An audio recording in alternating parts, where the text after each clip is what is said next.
दोस्तों, welcome to my channel study classes on. तो दोस्तों, आज हम आपके लिए लाए हैं जो आवर्स एंड पीरियोडिक टेबल जो पॉलिटेक्निक एंट्रेंस एग्जाम के एमसीक्यू में चैप्टर नंबर पीरियोडिक टेबल से हम क्वेश्चन लाए हैं। तो दोस्तों, सबसे पहला क्वेश्चन हम देख लेते हैं। तो सबसे पहला क्वेश्चन क्या है, मेडलिफ की आवर्त सारणी में आवर्तों की संख्या। तो जो मेडलिफ ने आवर्त सारणी बनाई तो उसमें आवर्तों की संख्या कितनी थी। तो दोस्तों बता दें आपके लिए कि जो आवर्तों की संख्या थी 7 थी। आवर्त क्या होते हैं, जैसे जब मेडलिफ क्या है तो जो ये होती हैं रो के रूप में रहते हैं, ये कितने होते हैं, 7 होते हैं। ये 7 होते हैं। तो नहीं, आवर्त सारणी मेडलिफ की आवर्त सारणी में कितने आवर्त होते हैं, 7 होते हैं।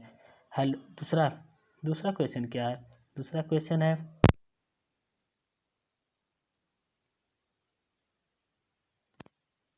हो गया। दोस्तों समूह के बारे में बता दें। तो दोस्तों जो खड़े स्तंभ जैसे दिखते हैं आवर्त सारणी में, उन्हें ही वर्ग कहा जाता है। खड़े होकर फिर इसमें से जो करते हैं तो यही वर्ग कहलाते हैं। तो दोस्तों इस कौन से वर्ग में है, तो बता दें 7वें वर्ग में। हैलोजन जो होते हैं, जो क्लोरीन फ्लोरीन होते हैं, वो किस में होते हैं, हैलोजन कहलाते हैं। वो किस ग्रुप 7वें में होते हैं। नाइट्रोजन का परमाणु क्रमांक 7 है, इसकी H के सापेक्ष संयोजकता होगी। जो नाइट्रोजन है उसका परमाणु क्रमांक है 7, तो इसकी हाइड्रोजन के सापेक्ष इसकी संयोजकता 7 होगी। इसीलिए दोस्तों जो NH3 होता है, NH3 इसीलिए बनता है, संयोजकता के साथ इसका संयोजकता 3 होती है, तभी जब हाइड्रोजन इसके साथ जुड़ता है तो NH3 बनता है, NH3 अमोनिया। और नेक्स्ट क्वेश्चन देख लेते हैं। नेक्स्ट क्वेश्चन क्या है, अष्टक नियम किसने प्रतिपादित किया था। जो अष्टक नियम था, जो मेडलिफ के नियम से पहले के नियम जो थे, जो तत्वों को व्यवस्थित करने का, तो सबसे पहले अष्टक नियम किसने प्रतिपादित किया था, न्यूलैंड ने। किसने, न्यूलैंड ने किया था। फिर दोस्तों नेक्स्ट क्वेश्चन देख लेते हैं। नेक्स्ट क्वेश्चन क्या है, निम्न में से कौन सा युग्म एक ही समूह का है रखा गया है। तो दोस्तों इसमें से बताना है कि कौन सा है जो एक ही समूह है, समूह वर्ग के या ग्रुप के हैं। तो दोस्तों इसके लिए हम क्या करेंगे, इसका आंसर होगा सी। दोस्तों बता दें ये कैसे होगा, तो हम बता दें आपको, जब इनका हम इलेक्ट्रॉनिक विन्यास निकालेंगे तो इसे मालूम चलेगा। तो सोडियम का 11 का इलेक्ट्रॉनिक विन्यास क्या होगा, 2 6 2 8 1, क्या 8 10 1 11 हो गया। इसका होता है 19 का निकाल ले रहे हैं, 2 8 8 1 8 16 2 18 19, लास्ट में कितने इलेक्ट्रॉन आ रहे हैं, एक इलेक्ट्रॉन आते हैं। किसी तो जानते हैं कि जो वर्ग होते हैं उसमें एक ही तरह के एक ही तत्वों का गुण सेम होता है। तो देखो दोस्तों, क्या अंतिम कोश में इलेक्ट्रॉनों की संख्या 1 है, संयोजकता भी 1 है, या ये यस ब्लॉक के में पाए जाते हैं, यस ब्लॉक के तत्व हैं। तो क्या होगा, इसीलिए इसका उत्तर सी होगा।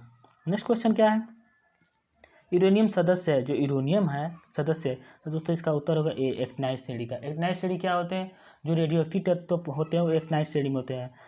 ये एक्टिनाइड श्रेणी होते हैं, तो श्रेणी बनाई जा गई है। दोस्तों नेक्स्ट क्वेश्चन देख लेते हैं। नेक्स्ट क्वेश्चन क्या है, आधुनिक दीर्घकार आवर्त सारणी में समूह की संख्या क्या है। तो जो आधुनिक दीर्घकार आवर्त सारणी बनाई गई, मोसले ने बनाया था, उसमें कितने आवर्तों की संख्या है, आवर्त तो 7 हैं, लेकिन वर्ग की संख्या कितनी है, 18। नेक्स्ट क्वेश्चन है, किसी आवर्त में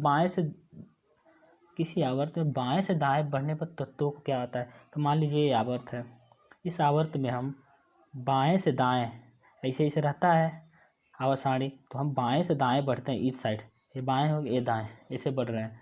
तो उसमें क्या होता है, तो कहने का मतलब क्या होता है, तत्वों की ऑक्साइड की क्षारीय प्रकृति घटती है।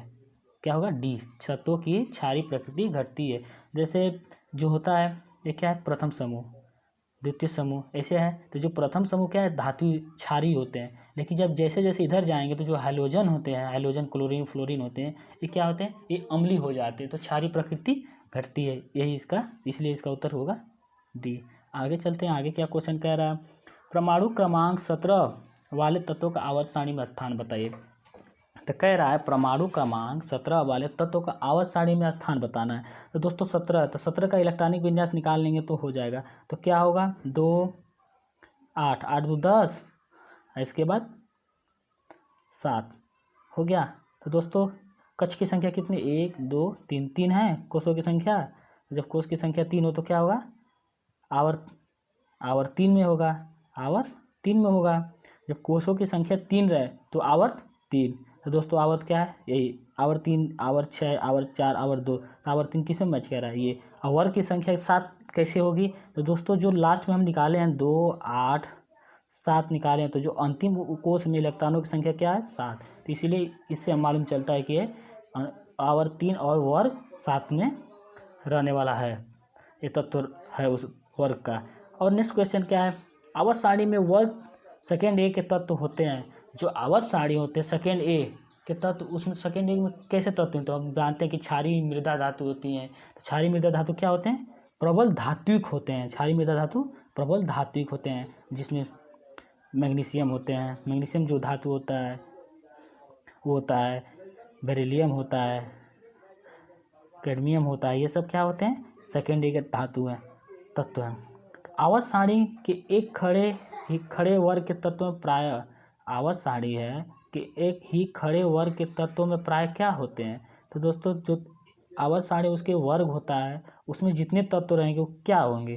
तो क्या होंगे? एक समान इलेक्ट्रॉनिक विन्यास होता है। परमाणु के बाह्य कक्षा में समान संख्या में इलेक्ट्रॉन होते हैं। एक समान आणविक आकार होता है। समस्थानिक समान होते हैं। तो दोस्तों इसका उत्तर होगा, जो परमाणुओं के बाह्य कक्ष में समान संख्या में इलेक्ट्रॉन होते हैं, इसका उत्तर होगा ए। परमाणु के बाह्य कक्ष में संख्याओं, जो इलेक्ट्रॉन की संख्या होती है, समान होती है। इसके बाद क्या है? नेक्स्ट क्वेश्चन है। नेक्स्ट क्वेश्चन देख लेते हैं। नेक्स्ट क्वेश्चन क्या कह रहा है? नेक्स्ट क्वेश्चन है, जब तत्व जिसका इलेक्ट्रॉनिक विन्यास 2, 8 तत्व जिसका इलेक्ट्रॉनिक विन्यास 2, 8, 7 है वह होगा। तो दोस्तों जो 7 है, हम जानते हैं कि 7वां जो होता है वर्ग, किसी भी आवर्त सारणी में 7वां वर्ग क्या हो, किसके लिए दिखाता है? हाइड्रोजन के लिए। तो क्या होगा इसका उत्तर? ए होगा। इसका उत्तर ए होगा, हाइड्रोजन। नेक्स्ट क्वेश्चन की ओर चलते हैं। इतना इलेक्ट्रॉनिक विन्यास वाला तत्व होगा। तो इलेक्ट्रॉनिक विन्यास वाला तत्व होगा, तो सेकंड लास्ट में देख सकते हो कि 3s2 है, s ब्लॉक का s2, 3s2 लास्ट में s2 है, तो क्या होगा? s ब्लॉक का तत्व है। s ब्लॉक का तत्व का कहने का मतलब होता है कि वो धातु होते हैं, ऐसे ही मालूम चल जा रहा है। लेकिन एक और तरीका है, क्या होता है कि 2 s2 संयुक्ता 2, तो संयुक्ता 2 हो गई तो वो त्यागेगा। तो त्याग करने की गुण किस में होता है? धातु में। इस हिसाब से इसका आंसर ये होगा, धातु होगा। नेक्स्ट क्वेश्चन की ओर चलते हैं। नेक्स्ट क्वेश्चन क्या है? नेक्स्ट क्वेश्चन है, जब आवर्त सारणी में हम किसी वर्ग के नीचे ओर जाते हैं तो आयनन विभव में कमी का कारण। जब हम आवर्त सारणी, जो आवर्त सारणी है, ये आवर्त सारणी है, तो इसमें जो वर्ग हैं, क्या है? वर्ग। तो जो वर्ग हैं, तो इनमें हम जब नीचे आते हैं तो क्या होता है? तो नीचे जब हम आते हैं तो कहने का मतलब, तो इसका नीचे आते हैं तो परमाणु आकार क्या बढ़ता है? परमाणु आकार बढ़ता है। इसका आंसर क्या होगा? सी। क्यों बढ़ता है? क्योंकि जब नीचे हम आते हैं तो परमाणु क्रमांक भी बढ़ता है। परमाणु क्रमांक बढ़ेगा तो प्रोटॉन की संख्या भी बढ़ेगी, इलेक्ट्रॉन की संख्या भी बढ़ेगी, न्यूट्रॉन की संख्या बढ़ेगी। जब इनकी संख्या बढ़ेगी तो क्या होगा? इसका आकार भी बढ़ेगा। तो इसका आकार भी बढ़ेगा, तो क्या होगा? तो इसका उत्तर होगा सी। Thank you.